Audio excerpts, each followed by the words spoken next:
Hi, എല്ലാവർക്കും നമസ്കാരം. പുതിയൊരു വീഡിയോയിലേക്ക്. ഈ വീഡിയോയിൽ ഞാൻ പറയാൻ ഉദ്ദേശിക്കുന്നത് രേണു സുധിയുടെ ഫസ്റ്റ് മാരേജിനെ കുറിച്ചാണ്.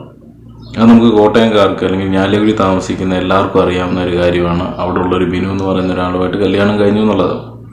കല്യാണം കഴിഞ്ഞ് ഇവർ ഒന്നിച്ച്, അല്ലെങ്കിൽ അദ്ദേഹം ഇപ്പം പാസ്റ്ററായിട്ട് എന്തോ ജോലി ചെയ്യും. അപ്പം അത് ഞാലക്കുടി കോട്ടയം അല്ല അവിടെ ഉള്ളവർക്കെല്ലാം സുപരിചിതമായ ഒരു കാര്യമാണ്. പിന്നീട് രേണുവിൻ്റെ എയർ ഹോസ്റ്റസ് എൻ്റെ പഠനത്തിൻ്റെ സമയത്തായിരുന്നു. അത് കഴിഞ്ഞാൽ തോന്നുന്നു മാരേജ് സംഭവം. അത് കഴിഞ്ഞ് ഈ സുധിയുമായിട്ടുള്ള ബന്ധമാണ് ഈ തകർച്ചയ്ക്ക് ഉണ്ടായ കാരണം സുധിക്ക് മെസ്സേജ് അയക്കുന്നു. ഒരു ഭാര്യയായിട്ടിരിക്കുമ്പോൾ തന്നെ സുധിക്ക് മെസ്സേജ് അയക്കുകയും അങ്ങനെയൊക്കെ ചെയ്തു കഴിഞ്ഞപ്പോൾ അതിനെ തുടർന്നുണ്ടായ പ്രശ്നമാണ് അവർ വിവാഹബന്ധം വേർപെടുത്താനും, അല്ലെങ്കിൽ അത് ഒരു പെന്തക്കോസ് രീതിയിലുള്ള ഒരു വിവാഹമായതുകൊണ്ടും നമ്മളെ നാട്ടിൻപുറങ്ങളിൽ ആ സമയങ്ങളിലൊക്കെ ഈ പഞ്ചായത്തിൽ പോയി രജിസ്റ്റർ ചെയ്ത്, അല്ലെങ്കിൽ ലീഗലി രജിസ്റ്റർ ചെയ്തു, അങ്ങനെയൊക്കെയുള്ള ഒരു പരിപാടികൾ അന്ന് വളരെ ചുരുക്കമായിരുന്നു. മാരേജ് അല്ലെങ്കിൽ പള്ളി, അല്ലെങ്കിൽ പള്ളിയുടെ രജിസ്റ്ററിൽ, പെന്തക്കോസ് രീതി എന്ന് പറഞ്ഞാൽ അവരുടെ പള്ളിയുടെ രജിസ്റ്ററിലൊക്കെ ചെയ്ത് എടുക്കുക. ഇപ്പോഴാണ് അത് ഗവൺമെൻറ്റിലൂടെ അപ്രൂവലായി, അല്ലെങ്കിൽ ഗവൺമെൻറ്റിൽ കൂടെ രജിസ്റ്റർ ചെയ്യേണ്ട ഒരു അവസ്ഥ വന്നു. ആ സമയത്ത് അവിടെ വെച്ചായിരുന്നു ഈ കല്യാണം. അത് കഴിഞ്ഞ് കല്യാണം കഴിഞ്ഞ് കുറച്ച് നാൾ കഴിഞ്ഞപ്പോഴാണ് ഈ ജോലി എന്തോ എയർ ഹോസ്റ്റസ് പഠനം കഴിഞ്ഞാണ്, അത് ജോലി സംബന്ധമായിട്ട് എന്തോ പോവുകയും അതോടൊപ്പം അവരെവിടോ വീട്ടിലാണ് താമസിച്ചത്. ഇത് സിനിമയുമായി ബന്ധപ്പെട്ട ആരോ വീടുകളിലാണ് താമസിച്ചുകൊണ്ടിരുന്നത്. അപ്പം താമസിച്ചുകൊണ്ടിരുന്നപ്പോൾ അവിടെ വെച്ചാണ് സുധി എന്ന് പറയുന്ന ആളുടെ മെസ്സേജ് അയക്കുകയും അതോടൊപ്പം തന്നെ ആ സുധിയുമായിട്ട് ചാറ്റിംഗ് ഉണ്ടാകുകയും ഇതിൻ്റെ എല്ലാം കാരണം ഈ ചാറ്റിംഗ് പ്രകാരമാണ് സുധിയുടെ ആദ്യ ഭാര്യ, രണ്ടാം ഭാര്യ പിണങ്ങി പോകുന്നത്. അതുപോലെ തന്നെ ഈ രേണുവിൻ്റെ കുടുംബത്തിനും പ്രശ്നം ഉണ്ടാകുന്നതാണ്. പിന്നീട് ഈ കോട്ടയംകാരെല്ലാം ഞാലക്കുടി താമസിക്കുന്നവർക്കെല്ലാം അറിയാം ഈ സംഭവത്തെക്കുറിച്ച്. പിന്നീട് സുധി ഇവരുടെ വീട്ടിൽ വരികയും, ഇവരുടെ വീട്ടിലായിരുന്നു സുധി പിന്നെ താമസിച്ചുകൊണ്ടിരുന്നത്. ഞാലക്കുടിയിലായിരുന്നു സുധി താമസം. അങ്ങനെയാണ് ഈ സംഭവങ്ങൾ. അപ്പോൾ രേണു പവിത്രമായ വിവാഹബന്ധമാണ്, പാവകുട്ടിയാണ്, ദേവകുട്ടിയാണ് എന്നൊക്കെ പറയുമെങ്കിലും ഇത് ഇപ്പം ഈ നമുക്ക് മനസ്സിലാക്കാൻ പറ്റും. ഇവരുടെ കല്യാണം ഇതിനു മുമ്പ് നടന്നിട്ടുണ്ട്. കല്യാണം കഴിക്കാതിരിക്കുക അത് വേറെ കാര്യം. ഇപ്പം ഇതെല്ലാം തകർത്തെറിഞ്ഞുകൊണ്ടാണ് ഈ രേണു ഈ ചെയ്ത കാര്യങ്ങളെല്ലാം. കാരണം അദ്ദേഹം ഇപ്പം ഈ ബിനു എന്ന് പറയുന്ന പുള്ളി ഇപ്പം കല്യാണം കഴിച്ച് പുള്ളിക്ക് മക്കളൊക്കെ ഉണ്ട്. അപ്പം പുള്ളിയുടെ ജീവിതം കൂടെ തകർത്തുകൊണ്ടാണ് ഈ പെണ്ണ് ഇത് കാണിച്ചത്. അന്ന് പെന്തക്കോസ് രീതിയിലായിരുന്നു. പെന്തക്കോസ് രീതിയിൽ കല്യാണം എന്ന് പറഞ്ഞാൽ കൈ പിടിച്ചു കൊടുക്കുക, അല്ലാതെ താലി കെട്ടുകയോ അന്ന് ലീഗലായിട്ട് ചെയ്യാനൊന്നുള്ള സിറ്റുവേഷൻ ഒന്നും ഇല്ലായിരുന്നു. ലീഗലാന്ന് പറഞ്ഞാൽ ഗവൺമെൻറ് രജിസ്റ്റർ ചെയ്ത് ഇപ്പോൾ ഈ പറഞ്ഞാൽ മുദ്രപത്രത്തിലും ഒക്കെ എഴുതി വാങ്ങിച്ചേക്കുന്ന പരിപാടിയൊന്നും അന്നില്ലായിരുന്നു. അന്ന് പറഞ്ഞാൽ ഈ പള്ളിയുടെ ഇതിൽ, കാരണം അന്ന് വിശ്വാസമാണ്. പെന്തക്കോസുകാരുടെ എല്ലാ രീതിയും നമുക്ക് അറിയാം. വിശ്വാസത്തിൻ്റെ പുറത്ത് ഓരോ കാര്യങ്ങൾ, കല്യാണമാണേലും മറ്റു കാര്യങ്ങളാണേലും കൈ പിടിച്ച് കൊടുക്കുക. അത് പെന്തക്കോസ് രീതിയിലുള്ള കല്യാണം എന്ന് പറഞ്ഞാൽ താലി കെട്ടുകയോ അല്ലെങ്കിൽ മോതിരവിടലോ മറ്റ് സ്വർണ്ണങ്ങളോ മറ്റൊന്നുമില്ല. കൈ പിടിച്ചിങ്ങനെ കൊടുക്കുന്നു. പിന്നെ അവരുടെ പള്ളികളുടെ രജിസ്റ്ററിൽ രജിസ്റ്റർ ചെയ്യുന്നു. ആ രജിസ്റ്റർ അവരുടെ പള്ളിയിലൊക്കെ അന്വേഷിച്ചാൽ, അവിടുത്തെ പെന്തക്കോസ് പള്ളിയിൽ അന്വേഷിച്ചാൽ കറക്റ്റ് കാര്യങ്ങൾ അറിയാൻ പറ്റും. കൂടുതൽ രേണു സുധി ഇങ്ങനെ പറഞ്ഞുകൊണ്ടിരിക്കും ഇതേപ്പറ്റി. നമുക്കിത് മനസ്സിലാകാൻ പറ്റും ഇത് എല്ലാം കള്ളത്തരമാണ്. ഈ ജനങ്ങൾ ഇപ്പം നമ്മളൊരു കാര്യം മനസ്സിലാക്കണം, ഈ രേണു സുധിയെ കുറ്റപ്പെടുത്തുന്നില്ല, ഇങ്ങനൊരു കാര്യം ഉണ്ടെന്നുള്ള സത്യമാണ്. പിന്നെന്തിനാണ് ഈ മറ്റുള്ളവരെ ദേഷ്യപ്പെടുത്തുന്ന രീതി? പിന്നെ അങ്ങനില്ല, ഞാൻ പവിത്രയാണ്, ഞാൻ വളരെ പരിപാവനമാണെന്നൊക്കെ ഈ പറയുന്നത്. അതിനോട് ഒരിക്കലും യോജിക്കാൻ പറ്റത്തില്ല. ഇവര് കാരണമാണ് ഈ കുടുംബങ്ങൾ രണ്ടും തകർന്നത്. ആ ബിനു എന്ന് പറയുന്ന അവന്റെ കുടുംബം തകർന്നത് ഇവര് കാരണം. അതായത് സുധിയുടെ കുടുംബം തകർന്നു. പിന്നെ സുധി നിന്ന് ഏൽക്കുമായിരുന്നു. സുധി പിന്നെ കല്യാണം കഴിച്ച് കൂടെ കൊണ്ട് നടക്കുമായിരുന്നു. അപ്പം അതുപോലെ തന്നെ സുധിയുടെ സെക്കൻഡ് വൈഫിന്റെ അവരും നല്ല രീതിയിൽ ജീവിച്ചു പോകായിരുന്നു. ഈ ഒറ്റ ഒരു കാരണം കൊണ്ടാണ് ഇതെല്ലാം തകർന്നു പോയത്. എന്നിട്ടാണ് ഈ പെണ്ണ് ഇവിടെ കിടന്ന് ഒരുപാട് കാര്യങ്ങൾ പറയുന്നത്. രണ്ടാമത്തെ ഒരു കാര്യം എന്ന് പറഞ്ഞാൽ, ഇതിനകത്ത് കഴിഞ്ഞ ദിവസം നമ്മൾ കണ്ടാണ് ഈ ചോറ് വാരി അല്ലെങ്കിൽ ബിരിയാണി വാരി കൊടുക്കുന്ന ഒരു സീൻ. പ്രതീഷോ എന്ന് പറയുന്നത് ആ പയ്യൻ, അല്ലെങ്കിൽ അവരുടെ ഫാമിലി നല്ല രീതിയിൽ പോകുന്ന ഒരു ഫാമിലിയാണ്. കാരണം അവർ ടിക്ടോക്ക് വഴി കണ്ടത്. 4-5 വർഷം മുമ്പ് അവരുടെ ജീവിതം ഇതെന്ന് പറഞ്ഞാൽ അവർക്ക് ടിക്ടോക്ക് വഴി കണ്ടു, അവർ പ്രണയിച്ചു, അവരതിന് ശേഷം ഒരു മീറ്റപ്പ് വഴി കണ്ടു, തുടർന്ന് അവർ ജീവിതത്തിലേക്ക് വന്ന് നല്ല സന്തോഷത്തോടെ വരുന്നൊരു കുടുംബമാണ്. ആ കുടുംബം തകരുമെന്ന് എനിക്ക് തോന്നുന്നു. കാരണം ആ പെൺകുട്ടി കഴിഞ്ഞ ദിവസം ഈ സുധിയുടെ എന്തോ ചരമദിനത്തിനോ എന്തോ വന്നിട്ട് പിന്നെ എൻ്റെ ഭർത്താവായതെന്ന് പരിചയപ്പെടുത്തുന്ന രീതിയിൽ പോലും ആയിപ്പോയി. അപ്പൊ അതുപോലെ ഒരുപാട് കാര്യങ്ങൾ ഇതിനകത്തുണ്ട്. കാരണം നമ്മൾ മനസ്സിലാക്കാൻ പറ്റും. ഈ കഴിഞ്ഞ ദിവസം ചരമദിനത്തി അലിൻ ജോസ് പെരേരയായിരുന്നു മുഖ്യ അതിഥി ആയിക്കോട്ടെ, ഒരു അനുശോചന രീതി പറഞ്ഞു, അല്ലെ ഏത് വ്യക്തിയെ നമ്മൾ ഇകഴ്ത്തി പറയുമല്ല, പക്ഷെ അവിടെ ചെന്ന് ഡാൻസ് കളിക്കുന്നു. അതേ സമയത്ത് ആ കിച്ചു എന്ന് പറയുന്ന, അല്ലെങ്കിൽ അദ്ദേഹത്തിന്റെ മോഹൻ, അതായത് കൊല്ലം സുധിയുടെ മകൻ കൊല്ലത്ത് അപ്പന്റെ ആണ്ട് ആഘോഷിച്ചുകൊണ്ടിരിക്കുക. ആ സമയത്ത് ഇവിടെ ഡാൻസ് കളിയും വീഴും. ഒരപ്പനും ഒരു മകനും ഈ അപ്പൻ ഇങ്ങനെ ചെയ്യുന്നത് സഹിക്കാൻ പറ്റത്തില്ല. രണ്ടാമത്തെ വേറൊരു കാര്യം എന്ന് പറഞ്ഞാൽ, ഈ കൊല്ലം സുധി എന്ന് പറഞ്ഞൊരു ബ്രാൻഡ് തന്നെയാണ്. ബ്രാൻഡ് എന്ന് പറഞ്ഞാൽ ഒരു ചെറിയ കലാകാരനാണ്. ആ കലാകാരന്റെ പേരും കലാകാരന്റെ ഭാര്യ എന്നുള്ളൊരു ബഹുമതി സമൂഹം എപ്പോഴും കൊടുക്കും. ആ സമൂഹത്തിന്റെ ബഹുമതി പിടിച്ചു പറ്റാൻ വേണ്ടി കാണിക്കുന്ന ഒരു പരിപാടിയായിട്ട് എനിക്കിത് തോന്നിയിട്ടുണ്ട്. കാരണം കൊല്ലസുധി നല്ലൊരു കലാകാരനാണ്. അയാള് മദ്യപിക്കുമായിരിക്കും, അയാള് പേഴ്സണൽ ലൈഫിൽ, ഞാൻ കുറച്ച് മുമ്പേ വീഡിയോ പറഞ്ഞു, പേഴ്സണൽ ലൈഫിൽ പല കാര്യങ്ങളും ചെയ്തിട്ടുണ്ടായിരിക്കും. നമ്മൾ അതിനെക്കുറിച്ചൊന്നും ബോധേടാകും. ഈ രേണുസുധിക്ക് ഇതൊന്നും തുറന്നു പറയാൻ പറ്റത്തില്ല. കാരണം ഇതിലൊക്കെ ഒരുപാട് കള്ളത്തരങ്ങളും കള്ളികളും, അതൊക്കെ ഒരുപാട് കള്ളത്തരങ്ങളൊക്കെ ഇതിനകത്ത് ഒടിഞ്ഞു കിടപ്പുണ്ട്. ആദ്യത്തെ വിവാഹം ബന്ധം വേർപെടുത്താനോ അല്ലെങ്കിൽ ബന്ധം വേർപെടുത്തല്ല, ആ വിവാഹത്തിന് മുന്നോട്ട് പോകാൻ പറ്റാത്ത ഒത്തിരി കാരണങ്ങളുണ്ട്. ആ കാരണങ്ങളൊക്കെ ഒത്തിരി തുറന്നു പറഞ്ഞാൽ ഇപ്പൊ നാട്ടുകാർ ഇതൊന്നും പറഞ്ഞ ഞാലിയാകുടിയിലുള്ള ആൾക്കാരൊന്നും മണ്ടന്മാരൊന്നുമല്ല. കോട്ടയം ജില്ലയിലുള്ള ആൾക്കാർ അവർ ഇതേക്കുറിച്ച് കൂടുതൽ ഡീറ്റെയിൽസ് അവർക്കറിയാം. അവരിത് ഒത്തിരി വലിച്ചഴിച്ചുകൊണ്ട് വന്നു. അവർ സമൂഹ മാധ്യമങ്ങളിൽ ഇപ്പം ഇന്റർവ്യൂ ഒക്കെ ചെയ്യുന്ന പയ്യന്മാരുണ്ട്. ആ പയ്യന്മാർ അവിടെ കോട്ടയം ഞാലിയാകുടി ഭാഗത്തൊക്കെ നിന്ന് ഒരു 10 പേരോട് ഇതേക്കുറിച്ച് ചോദിച്ചു കഴിഞ്ഞാൽ അവർ ആളത്തോളം നല്ല ആൾക്കാരുണ്ട്. അവർ നല്ല കാര്യങ്ങൾ ഈ ചാനലിൽ പറയും.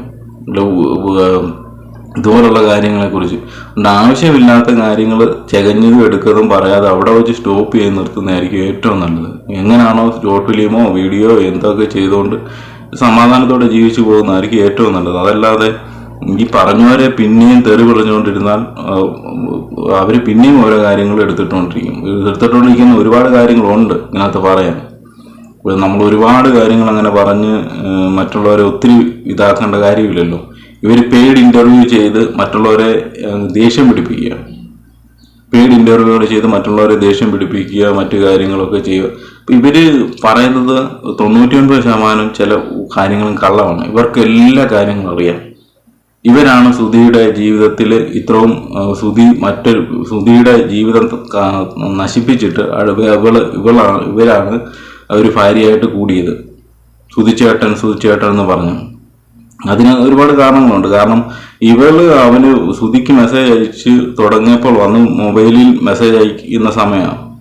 ആ സമയത്താണ് തുടങ്ങുന്നത്. അന്ന് ഫേസ്ബുക്കും മറ്റൊന്നുമില്ല, അന്ന് മൊബൈലിലായിരുന്നു മെസ്സേജ് അയച്ചുകൊണ്ടിരുന്നത്. ആ സമയത്താണ് ഇവര് സ്നേഹത്തിലും മറ്റു കാര്യത്തിലും ഒക്കെ തുടങ്ങിക്കൊണ്ടിരുന്നത്.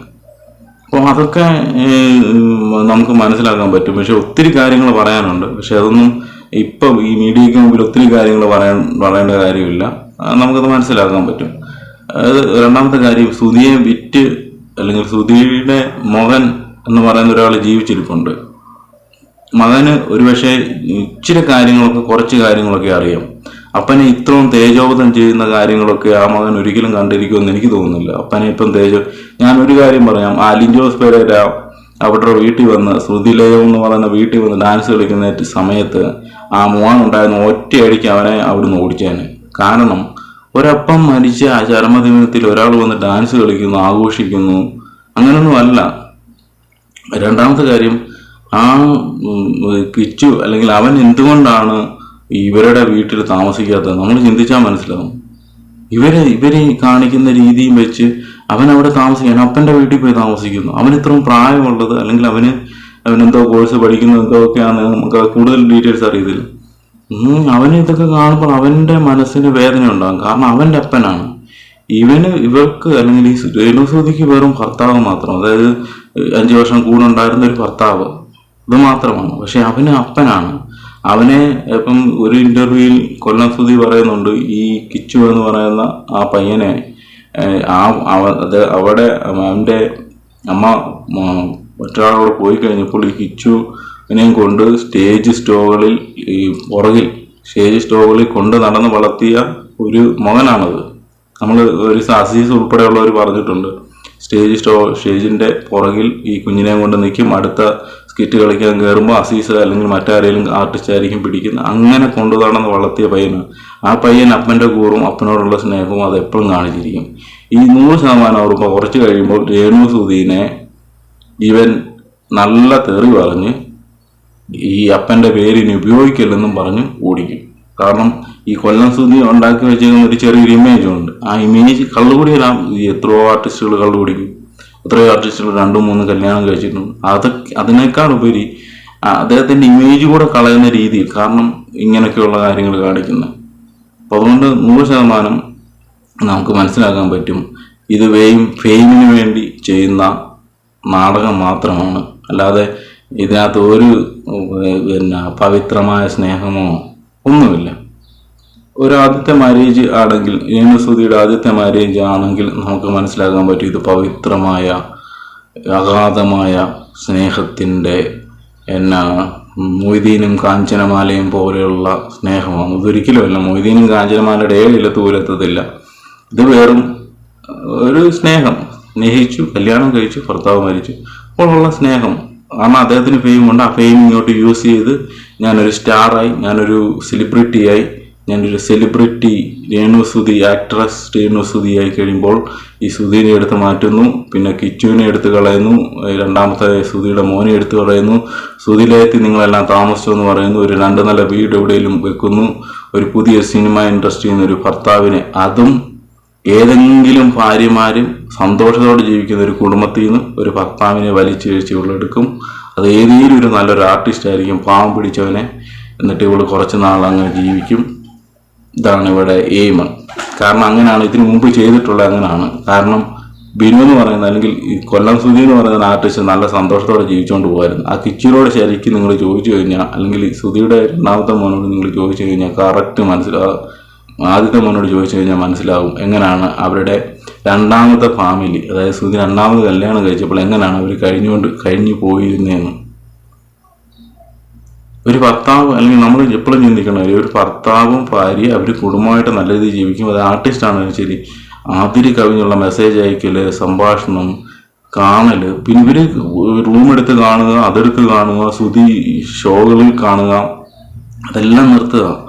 അങ്ങനെ ഒരിക്കലും ചെയ്യാൻ പാടില്ല. ഇതിപ്പോൾ 100% രേണുസുധി ഇതേ പാറ്റേൺ അടുത്ത എവിടെങ്കിലും ആഘോഷിക്കും. എനിക്ക് ഏറ്റവും കൂടുതൽ സംശയം തോന്നുന്നത് ആ പ്രജീഷിന്റെ ഫാമിലിക്ക് ഇത് അഫക്റ്റ് ചെയ്യുമെന്ന് തോന്നുന്നു. അവനെ പിടിച്ചു മിക്കാരും, അല്ലെങ്കിൽ ആരെങ്കിലും ഒരാളെ ഇതിനു മുമ്പ് ഇവരിങ്ങനെ ചെയ്തിട്ടുള്ളത്. ഇവരുടെ രീതി നമുക്ക് മനസ്സിലാവും. ഇതിനു മുമ്പ് ബിനു അല്ലെ ഇവർ കല്യാണം കഴിച്ച് ഇവര് നല്ല രീതിയിൽ ജീവിച്ചുകൊണ്ടിരുന്ന ഫാമിലിയാണ് ഈ രേണുസുധിയുടെ. രണ്ടാമത്തെ ഈ കൊല്ലം സുധി അതുപോലെ തന്നെ നല്ല രീതി ആദ്യത്തെ ഭാര്യ പോയി കഴിഞ്ഞ് 2ാമത് നല്ല രീതിയിൽ കല്യാണം കഴിച്ച് ഇരുന്ന ഫാമിലിയാണ്. ഈ 2 ഫാമിലിയും തകർത്ത് അടുത്തൊരു ഫാമിലി ഉണ്ടാക്കിയ ടീമായത്. അതുകൊണ്ട് നമ്മൾ ഒരുപാട് കാര്യങ്ങൾ ഇതിൽ നിന്ന് മനസ്സിലാക്കാൻ പറ്റും. ഇങ്ങനെ ഒരുപാട് ആൾക്കാരുണ്ട് എങ്കിൽ തന്നെ ഇവര് മുൻകാലങ്ങൾ ഇങ്ങനെ ചെയ്തുകൊണ്ട് വരും കാലങ്ങളിൽ ഇതുപോലെ തന്നെ ചെയ്യാനുള്ള സാധ്യത വളരെ കൂടുതലാണ്. അതുകൊണ്ട് ഇവരോട് സഹകരിക്കുന്ന, ഞാൻ പറഞ്ഞപ്പോൾ ദാസേട്ടൻ കോഴിക്കോടെന്ന് പറയുന്നത് അവൻ്റെ ഫാമിലി ആയിരിക്കും ചിലപ്പം ഇതുപോലെ വലിച്ചഴിക്കുന്നത്. പക്ഷെ അയാൾ ഇതിൽ നിന്ന് രക്ഷപ്പെട്ട പോലെ അയാൾ ഇവിടുന്ന് മാറിയിട്ടുണ്ടെന്ന് എനിക്ക് തോന്നുന്നു. കാരണം അയാളുടെ ഫാമിലി പ്രഷറും ഉണ്ട്. രണ്ടാമത്തെ പ്രജീഷ്, ഇനി അടുത്തൊരു 2-3 പേരൊക്കെ ഉണ്ട്. ഇനി കണ്ടോണം. 100% നമ്മൾ മനസ്സിലാക്കാൻ പറ്റും ഇത് സംഭവിക്കാൻ പോകുന്നത് എങ്ങനെയാണ്. പക്ഷെ ഇത് പരിപാവനമായ സ്നേഹവും അങ്ങനെയൊന്നുമല്ല. ഇതിനു മുമ്പ് കല്യാണം കഴിച്ചിട്ടുണ്ട്. ഇത് കല്യാണമല്ല, ബന്ധുക്കോസ് രീതി കല്യാണം കഴിക്കുന്നതിന് ലീഗലി പേപ്പറൊന്നുമില്ല. പിന്നെ ഒരു കാര്യം കൂടെ, നമ്മളൊക്കെ മാരേജ് സർട്ടിഫിക്കറ്റ് ലീഗലി ഇത് വരുമ്പം 50 രൂപയുടെ വെള്ളപ്പേപ്പറിൽ എഴുതി എവിടുന്നോ വാങ്ങിച്ച ഒരു പദാർത്ഥം, അത് പള്ളിയിൽ നിന്നോ എവിടുന്നോ വാങ്ങിച്ചതുപോലെയാണ് എനിക്ക് തോന്നുന്നത്.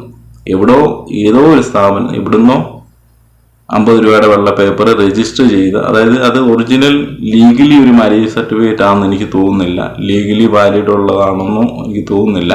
കാരണം പഞ്ചായത്ത് രജിസ്റ്റർ ചെയ്ത് പഞ്ചായത്തിൽ നിന്ന് എടുക്കുന്ന മാരേജ് സർട്ടിഫിക്കറ്റിന് വേറെ ഒരു മേളാണ്.